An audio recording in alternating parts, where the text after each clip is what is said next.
Seja bem-vindo à nossa jornada devocional, compartilhando palavras de fé, amor e esperança. Estamos no dia 28 de janeiro. O tema do nosso devocional é Veja a imensidão do reino de Deus. O nosso texto base está em Mateus capítulo 6, versículo 26, que diz: Observem as aves do céu, não semeiam, nem colhem, nem armazenam em celeiros. Contudo, o Pai Celestial as alimenta. Não têm vocês muito mais valor do que elas? Quem de vocês, por mais que se preocupe, pode acrescentar uma hora que seja à sua vida?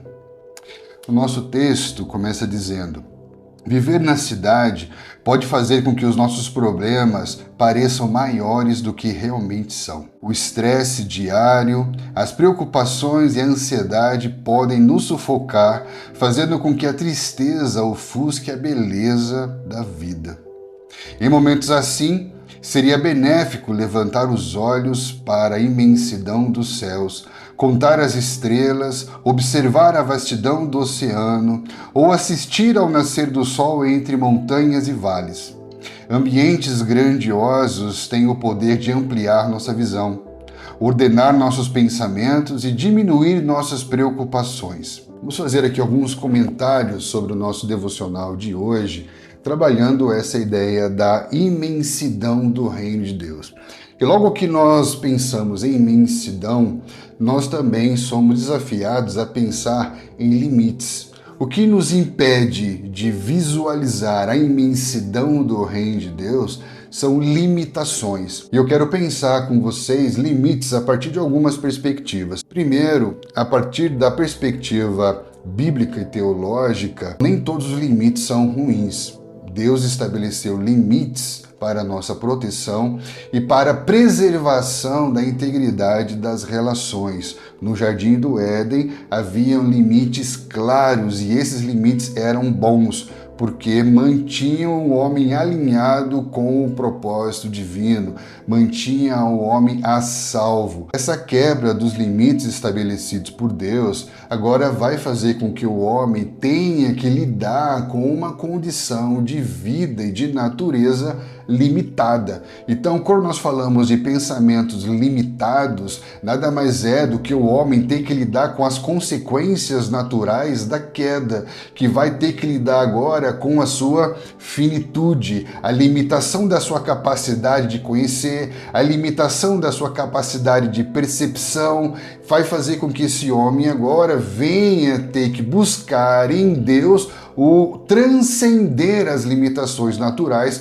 por meio da obra do Espírito Santo, que é desvendamento, que é iluminação, que vai nos levar a ver a partir de uma perspectiva espiritual. Portanto, o pensamento limitado nada mais é do que uma consequência do pecado original. Isso quer dizer que o pecado original trouxe para a humanidade uma condição de separação, e toda condição de separação ela traz um nível de limitação na sua visão espiritual e na sua capacidade de ver plenamente o quadro geral, todo o propósito de Deus. Só que ao quebrar os limites estabelecidos por Deus e ter que lidar com a sua condição de limitação, esse homem agora passa a desenvolver pensamentos limitantes. Então tem a diferença entre um pensamento limitado e um pensamento limitante. O pensamento limitado fala da finitude, fala da incapacidade do homem de compreender o todo sem que Deus o revele.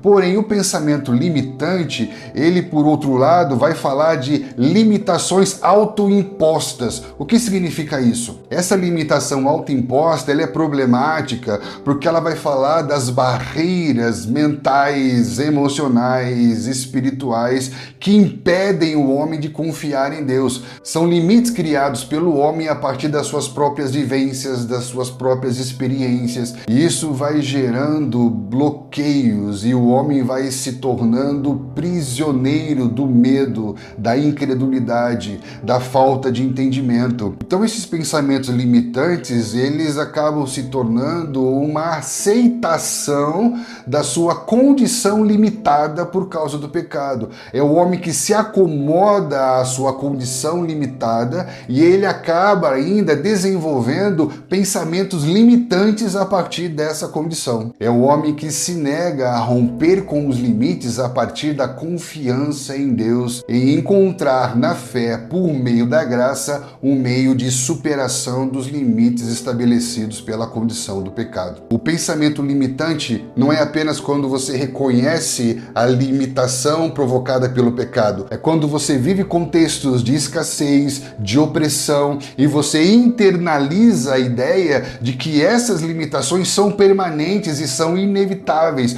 Então você reduz a sua existência a viver num universo de limitação, sem possibilidades de ir além daquilo que você já experimentou. Isso vai te levar inevitavelmente ao que muitas pessoas chamam de zona de conforto. Essa zona de conforto pode se referir a situações em que nós nos sentimos seguros, mas que frequentemente limitam o nosso crescimento e nos mantém presos a uma rotina improdutiva. Essa zona de conforto pode parecer lugares de uma aparente estabilidade, porém pode nos restringir quanto à expansão da nossa visão, tanto da nossa visão espiritual quanto da nossa visão pessoal de crescimento e de desenvolvimento. Essa zona de conforto pode se definir também como momentos transitórios da vida que nós tornamos permanentes. Então, às vezes, um deserto, um momento de transição, um lugar que era para você passar, ali você quer se estabelecer. Então, Deus vai sempre nos chamar para romper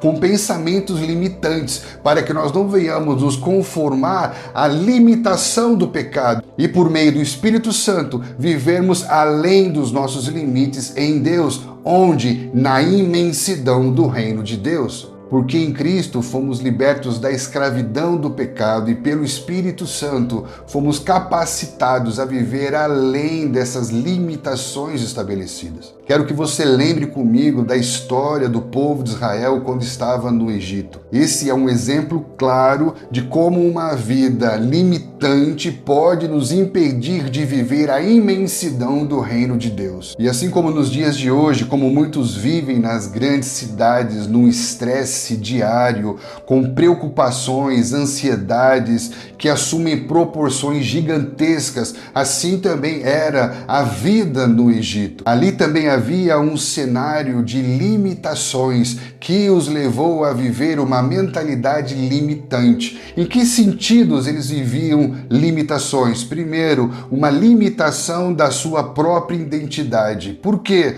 Porque embora fosse o povo escolhido de Deus, os israelitas eram tratados como escravos em Êxodo 1, 13 e 14. Eles não têm histórico de escravidão, não eram uma família de escravos, porém eles eram tratados como se fossem. Isso significa que a verdadeira identidade deles como descendentes de Abraão era obscurecida por um sistema que os reduzia a meros instrumentos de trabalho. Então, na cidade do Egito, assim como nas nossas cidades e os grandes centros urbanos, muitas pessoas enfrentam uma crise de identidade, sendo definidas por suas carreiras, pelo que produzem, pelo que fazem, pelo seu status social, pelo seu consumo, pelo que conquistam, ao invés de serem valorizadas pelo valor e o significado, por propósitos mais profundos na sua vida e na sua existência. Além disso, havia também uma limitação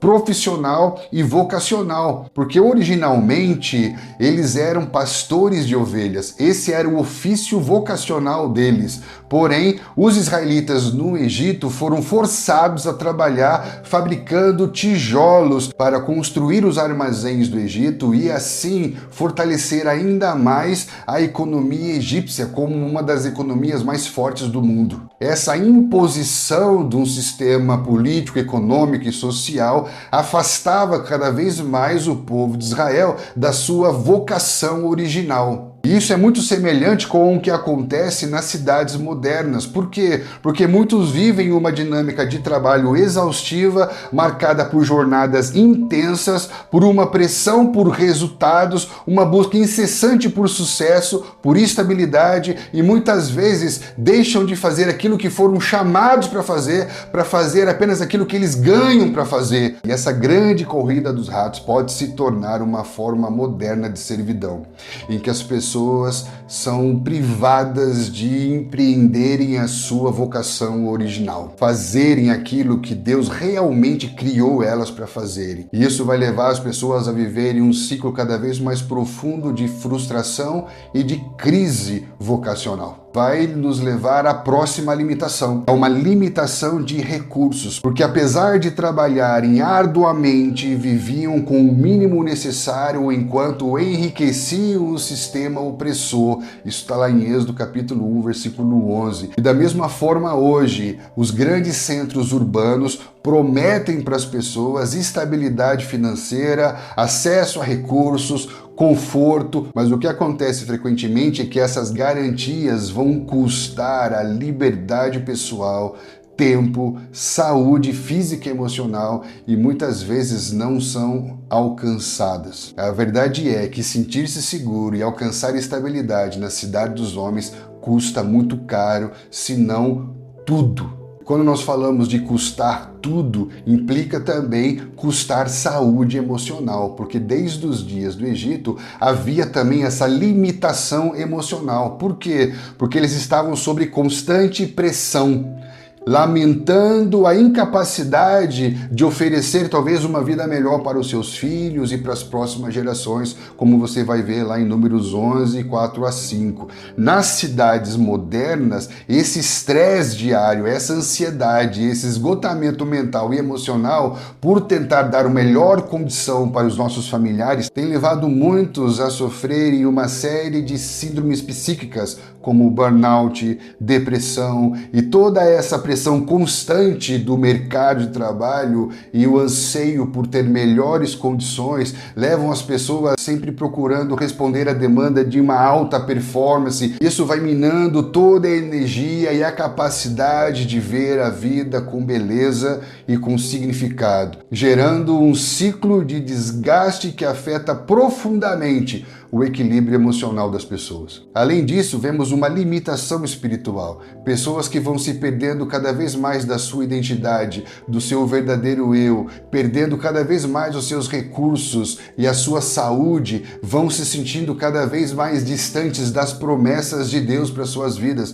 E muitos vão se adaptando a essa vida de servidão, de escravidão, perdendo a esperança. Isso é um pensamento limitante. E como nós já comentamos aqui em outro devocional, no Egito, quando o faraó soube do chamado de Deus para que o povo buscasse a ele no deserto, ele aumentou o ritmo de trabalho, aumentou a carga de trabalho, se tornou ainda mais opressor. Para quê? Para que eles não tivessem tempo para reflexão, para contemplação, para meditação, para espiritualidade e assim compreenderem o propósito de Deus para suas vidas. Por isso que historicamente, quando nós vemos Deus chamando homens para viverem os seus planos, isso implica em sair, em romper com esses ambientes de limitação e de pensamentos limitantes.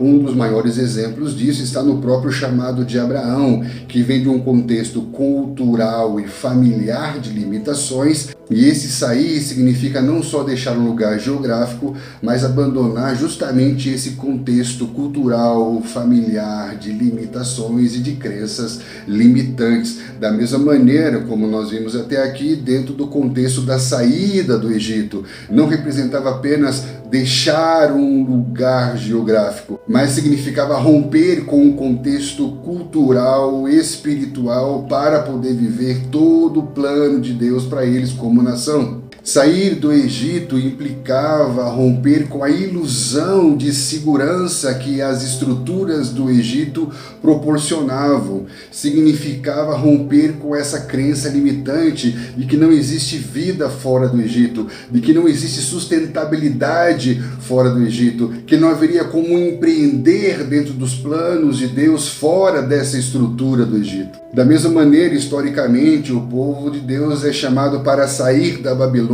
Isaías 48 e Jeremias 51, que vai dizer fugir da Babilônia, saia do meio dela, porque a Babilônia, assim como o Egito, representa um sistema corrupto, opressor, que desviava o povo da sua verdadeira identidade e do seu relacionamento com Deus. Então nós vemos que em todos esses contextos haviam limitações culturais, familiares, e tudo isso desenvolvia crenças limitantes que impediam o povo de poder romper para viver o plano de Deus para suas vidas. Por isso que Jesus, quando chama os seus discípulos, esses discípulos deixam tudo para segui-lo. Discípulos deixaram as suas redes, deixaram estruturas religiosas, deixaram expectativas pessoais, culturais, familiares, para poder experimentar essa imensidão do reino de Deus que era trazida por Jesus. Então nós temos que entender esse sair, esse romper com ambientes de limitações e pensamentos limitantes como um ato de fé. Entender que todo chamado divino implica em deixar lugares, mentalidades, culturas, situações que nos aprisionam e nos impedem de viver plenamente todo o plano e propósito de Deus para as nossas vidas. Como nós já vimos aqui, o povo de Israel estava vivendo um contexto de total limitação, quando de repente se abre uma porta marcada com sangue, uma porta de salvação, que é uma porta de acesso à imensidão do reino de Deus. Como que essa porta era uma porta para a imensidão do reino de Deus, se era uma porta para o deserto? Imagina que ele vivia numa cidade de casas apertadas, ruas estreitas e muito tumulto, e de repente uma porta se abre para a imensidão do reino representada no deserto. Porque no deserto é um lugar em que não há limites. O deserto, quando você olha no horizonte, você vê o céu tocando a terra. Um lugar a partir do qual o povo de Israel poderia construir um novo modelo social a partir das medidas e dos valores de Deus. Eles estavam sendo chamados para fora do lugar limitado da cidade dos homens para experimentar o protótipo da cidade de Deus. Por isso que nós não vemos o deserto como um lugar de morte, mas como um lugar de vivenciar a imensidão do reino de Deus. Um dos textos mais lindos que nós temos na Torá, no Pentateuco, está em Deuteronômio capítulo 8, versículo 2, que diz: recordar-te-ás de todo o caminho pelo qual o Senhor teu Deus te guiou durante esses 40 anos para te humilhar, para te provar, para saber o que estava no teu coração, se guardarias ou não os seus mandamentos. Ele te humilhou, te deixou ter fome e te sustentou com um maná que tu não conhecias e nem os teus pais conheciam, para te dar a entender que nem só de pão viverá o homem, mas de tudo que procede da boca do Senhor viverá o homem. Nunca envelheceu a tua veste sobre ti, nem se inchou o teu pé nesses 40 anos. Sabe, pois, no teu coração, que como um homem disciplina seu filho, assim te disciplina o Senhor teu Deus. Guarda os mandamentos do Senhor teu Deus para andares nos seus caminhos e o temeres, porque o Senhor teu Deus te faz entrar numa terra boa, terra de ribeiros de águas, de fontes, mananciais profundos, que saem dos vales e das montanhas, terra de trigo, de cevada, de vides, figueiras, romeiras, terra de oliveiras, de azeite e mel, terra em que comerás o pão sem escassez, e de nada te faltará nela, terra cujas pedras são ferro e cujos montes cavarás o cobre. Comerás e te fartarás, e louvarás o Senhor teu Deus pela boa terra que te deu. Esse texto está falando que toda peregrinação no deserto nada mais é do que o caminho pelo qual o Senhor guiou. Olha que lindo isso. E durante todo esse caminho, em cada impossibilidade, eles viram novas possibilidades de Deus se revelar. Então, durante esse processo, eles viveram as mesmas preocupações que foram trazidas para Jesus em Mateus capítulo 6, o comer, o beber, o vestir, as mesmas preocupações que levaram Abraão a procurar por melhores condições no Egito, são as mesmas preocupações. E aqui fala que o Senhor cuidou de todas elas, os calçados não se gastaram, as roupas não se gastaram, a saúde foi preservada, os pés não se incharam. E nós aprendemos duas lições importantes, que nesse processo eles estão conhecendo a Deus de uma maneira muito pessoal, porque eles viram o maná que os seus pais não conheceram. Deus se mostra de uma maneira muito particular e muito pessoal. Nesse processo em que nós vamos rompendo com ambientes de limitação e pensamentos limitantes, nós vamos conhecendo Deus de uma maneira que nós não havíamos conhecido antes. E tudo isso vai nos preparar para um novo momento em Deus, porque aqui fala que tudo que eles estavam vivendo era uma preparação para que eles pudessem entrar numa terra boa, numa terra muito mais ampla. Se no Egito eles plantavam a semente com a mão e pisavam com o pé, agora eles iriam para uma terra de montanhas e de vales que seriam regados pelos céus e não mais pelas mãos. Olha que coisa linda. Nós vemos repetidamente se confirmando o quanto Deus chama o seu povo para viver a imensidão do seu reino. E o que fazer quando você se depara com as suas limitações no meio desse processo todo? Lembre-se de Abraão. Abraão foi chamado para ser pai, mas ele se via impossibilitado de ser pai. E quando ele se depara com as suas limitações, Deus faz com ele uma aliança fundamentada nas suas promessas, que dizia que a partir da sua descendência seriam abençoadas todas as famílias da terra. Então Deus fala para ele: olhe para os céus, tente contar as estrelas, olhe para esse deserto e tente contar os grãos de areia. É lógico que Abraão não conseguiria contar todas as estrelas, nem mesmo todos os grãos de areia, mas era uma forma do Senhor comunicar a Abraão a imensidão do seu reino, a grandiosidade do seu plano e a fidelidade para com as suas promessas. Então, todas as vezes que você se vê diante das limitações, ao invés de levantar pensamentos limitantes que te bloqueiam para viver o plano de Deus, se lembre das promessas dele, olhe para o alto, tire os olhos de você mesmo e volte os olhos para Deus, porque o mundo se torna pequeno para quem vê o mundo além de si mesmo. Lembre-se do chamado de Jesus para os seus discípulos, que está em João 1,39 e 1,46, quando ele convida a redimensionar a vida e fazer ver a realidade por uma nova perspectiva. Jesus diz: vem e vê. Quando ele diz vem e vê, ele está dizendo: mude a sua posição e mude a sua visão. Saia de onde você está para que você veja o que você nunca viu, como você nunca viu. A partir desse chamado, os discípulos começaram a experimentar a imensidão do reino de Deus. Portanto, eu quero deixar para você aqui um texto poderosíssimo que está em Efésios capítulo 3, versículo 16, que diz: para que, segundo a riqueza da sua glória, vos conceda que sejais fortalecidos com poder, mediante o seu Espírito no homem interior, e assim habite Cristo no vosso coração pela fé, estando vós arraigados e alicerçados em amor, a fim de poderes compreender com todos os santos qual é a largura, o comprimento e a altura e a profundidade, e conhecer o amor de Cristo, que excede a todo entendimento, para que sejais tomados de toda a plenitude de Deus. Ora, aquele que é poderoso para fazer infinitamente mais do que tudo que pedimos ou pensamos, conforme o poder que opera em nós, a ele seja glória na igreja e em Jesus Cristo, por todas as gerações e para todos sempre.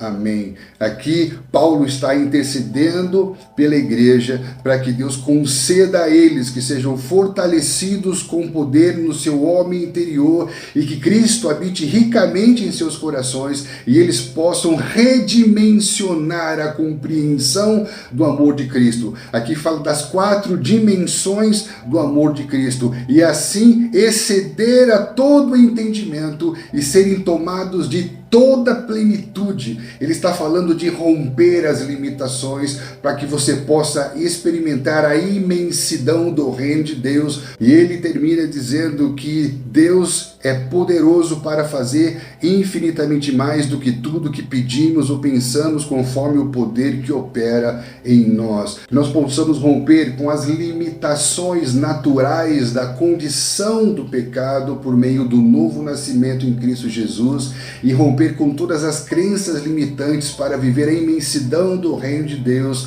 por meio do Espírito Santo que nos conduz nessa jornada. Que essa palavra te inspire, te encoraje e que nós possamos nos encontrar no nosso próximo devocional. Que Deus te abençoe.